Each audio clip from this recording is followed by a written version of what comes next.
Olá pessoal, boa tarde. Estamos aqui com mais um episódio do Cast for Closers, seu podcast para dominar Inside Sales e colocar suas metas no bolso. Hoje é dia 4 de janeiro, a gente está gravando o nosso primeiro episódio de 2017 aqui do Sapiens Park. Estou aqui com o Diego, CEO da empresa. E pessoal, quero aproveitar esse primeiro episódio do ano para desejar um felicíssimo 2017 para todos vocês e que todas as metas do ano sejam batidas, sejam as comerciais ou as pessoais. Legal, e aproveitar para deixar claro que a gente também está aqui com o podcast para ajudar nessa missão. E o assunto de hoje é a influência do ticket médio no processo comercial. Vou deixar o Diego explicar um pouquinho, conduzir melhor essa parte do podcast e a gente começa ele agora. Sim, até antes de entrar em ticket médio, processo comercial, comentar com a audiência do Brasil inteiro que a gente está gravando esse podcast de pertinho de Canasvieiras, de Jurerê, algumas praias aqui de Florianópolis. Hoje está um calor que é digno dos dias mais quentes do deserto das Arábias. Está realmente muito quente, eu não acredito que a gente está trabalhando de calça hoje, não de shorts. Vários de vocês que não são de Florianópolis têm que vir aqui conhecer as nossas praias e, por favor, nos mandem um e-mail e venham conhecer a MeTime também quando vocês tiverem essa oportunidade. Indo agora direto para o assunto do podcast, a gente vai falar exatamente da influência que o ticket médio tem dentro do processo comercial e vamos tentar trazer isso de 4 formas concretas, mostrar 4 formas como o ticket médio influencia diretamente nos resultados da equipe de vendas. E vocês têm que acreditar, e isso já ficou bastante comprovado, seja por estudos ou por cases de empresas, que o ticket médio, o preço do teu produto ou serviço, é uma das variáveis que mais vai influenciar no resultado de vendas, no resultado da equipe comercial. E isso é, de algumas formas, às vezes um contrassenso ou algo que a empresa não consegue perceber. Muitas vezes a empresa está tendo um resultado de vendas abaixo do esperado e ela culpa diversos outros pontos. Então, para ela, os vendedores estão pouco treinados, com o pitch de vendas não afiado, ou o gerente comercial ele não está sabendo liderar a equipe, não está sabendo motivar ela, ou não está sabendo criar uma estrutura de comissão que motive o vendedor a atingir os seus objetivos. Ou também culpa o marketing, isso é bastante comum, o marketing não está trazendo as oportunidades certas para o time comercial fechar negócio. O Diego Cordovez riu aqui no lado, porque essa também é uma discussão que a gente tem com frequência na MeTime. Então eles culpam diversas variáveis, mas dificilmente eles olham para o ticket médio ou para o preço do produto como um problema. E se ele é uma variável que importa tanto assim, às vezes ela deveria ser melhor estudada. E a gente baseou esse nosso argumento num estudo feito pela empresa americana Price Intelligently, que mostrou que as empresas dedicam, em média, 6 horas em toda a sua história na definição e revisão da sua estratégia de precificação. Então, não é nem um dia comercial inteiro que elas dedicam para pensar em como elas vão precificar o seu produto e como isso vai influenciar no seu processo comercial. Então, se a gente fosse resumir o objetivo desse episódio em 2 pontos, o primeiro é chamar a atenção de vocês para esse fato. O ticket médio influencia diretamente no processo comercial e a empresa tem que dedicar tempo a revisar e estudar isso e trazer 4 exemplos mais concretos de como ele influencia. E agora a gente vai direto para o primeiro exemplo, que é o ticket médio, ele molda o seu processo comercial. Vamos dar um exemplo. E essa ideia a gente tirou de um post do Joel York, do Chaotic Flow. A gente vai anexar esse post no episódio do podcast. E ele mostrou que, por exemplo, se tu vende um produto ou serviço com ticket médio de R$10, dificilmente tu vai poder ter uma estrutura comercial complexa por trás dessa venda, porque a conta não vai se pagar. Tu está aí cobrando muito pouco e gastando muito para vender o produto. Então, tendo um ticket médio de R$10, normalmente vai ter que trabalhar com self-service. Agora, com um ticket médio de R$1.000, quem sabe uma estratégia de inside sales, uma venda interna dentro da sua empresa possa fazer sentido. Ou mesmo uma estratégia de canais com parceiros, onde o parceiro pode distribuir isso para o teu cliente final e tem uma margem suficiente dentro do ticket médio para ficar com uma comissão. E um outro exemplo é um ticket médio de R$100.000 de venda. Esse é um ticket médio bastante alto, onde o cliente provavelmente vai querer conhecer alguém pessoalmente antes de efetuar a compra. Provavelmente um produto um pouco mais complexo, que precisa de uma explicação mais detalhada e uma relação um pouco mais próxima. Então, ficou bem claro que, dependendo do degrau de ticket médio que o teu produto ou serviço se encontra, isso vai determinar diretamente qual vai ser a estrutura ou estratégia comercial que a tua empresa vai poder usar.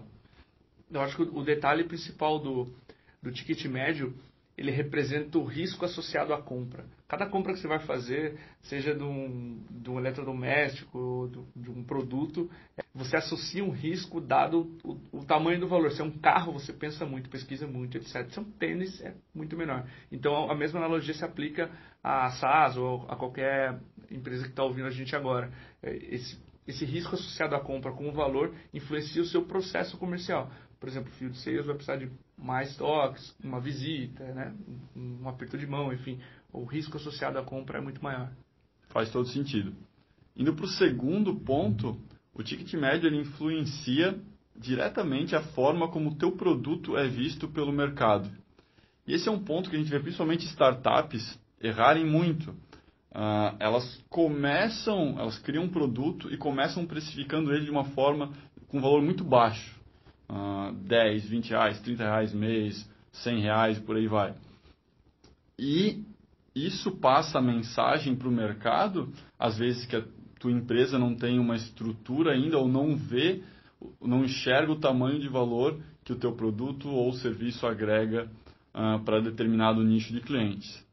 Então, o ticket médio não tem que refletir necessariamente quanto tempo a tua empresa existe, quão madura ela é, mas o que ele tem que refletir é o valor que ele agrega para o teu potencial cliente, ou o tamanho da dor que ele resolve do teu cliente. Então, se tu resolve uma dor muito grande, tu pode precificar o teu produto de acordo com isso.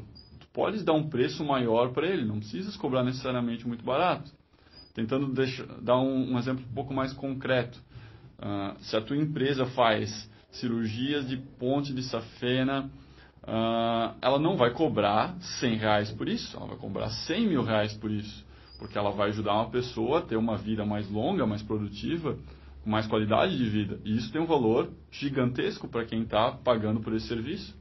Agora, se a tua empresa vende garrafa térmica, tu não vai cobrar 100 mil reais pelo produto, tu vai cobrar 100 reais pelo produto. Porque o valor que o produto entrega não é assim tão grande, não resolve um problema de uma dimensão gigantesca.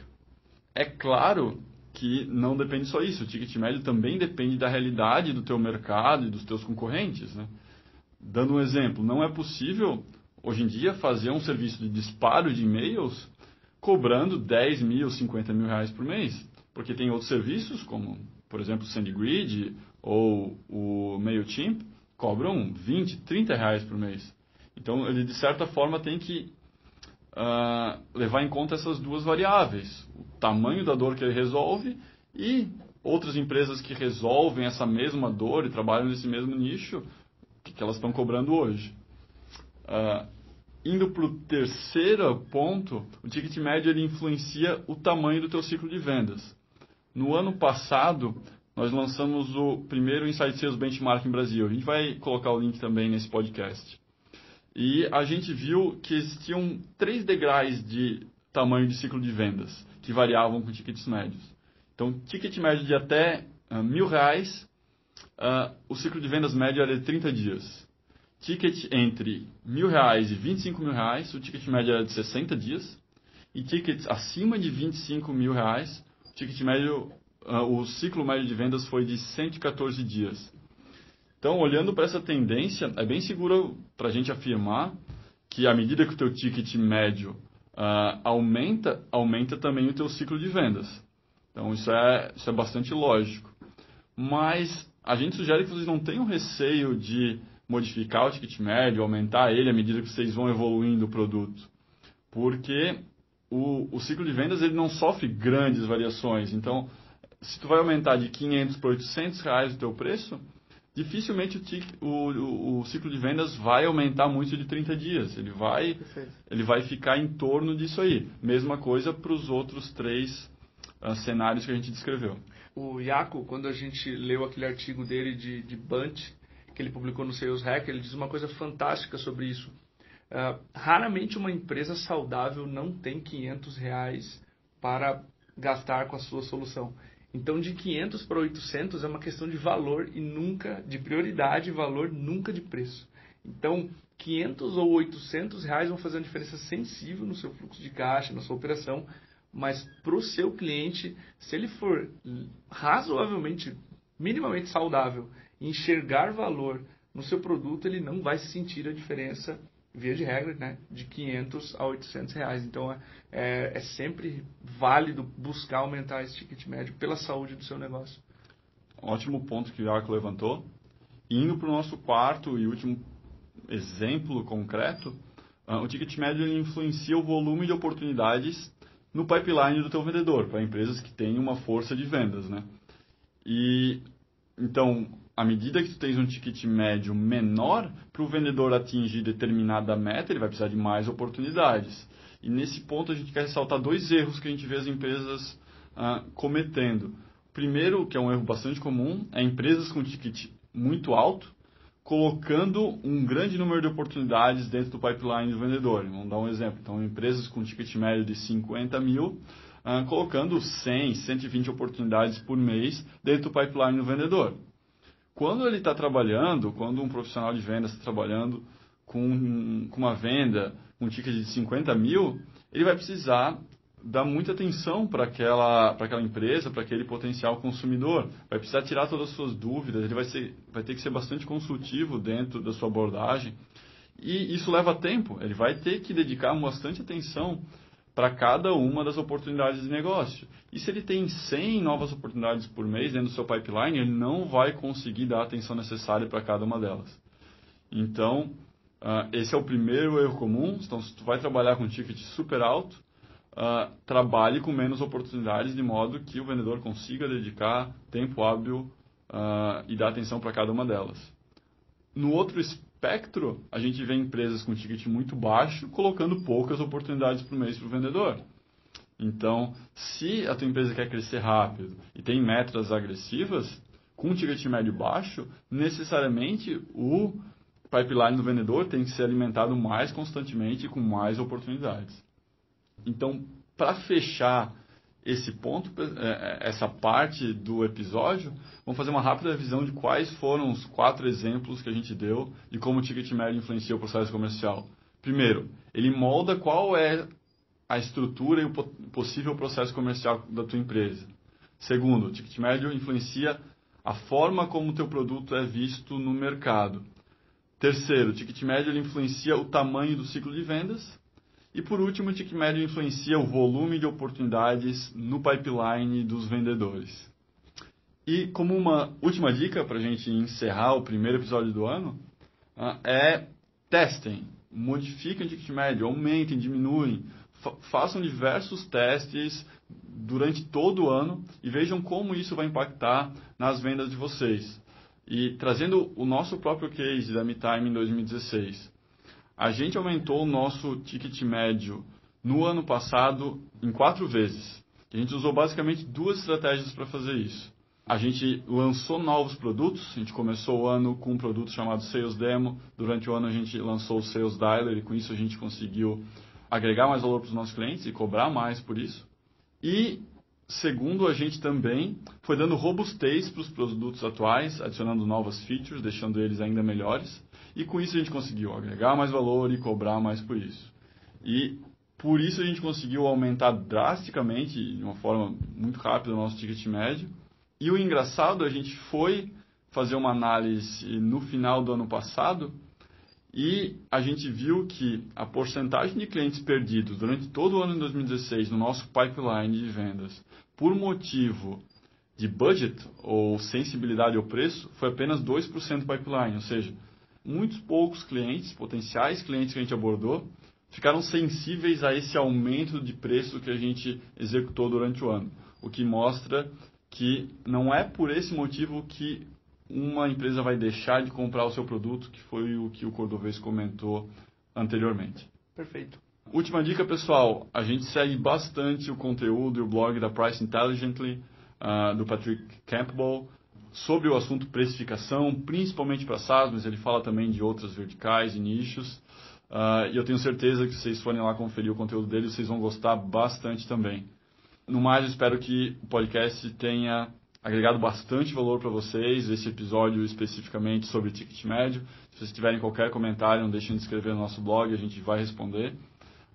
E um ótimo começo de ano para todo mundo. É isso aí, pessoal. Um abraço e um feliz 2017. Até a próxima.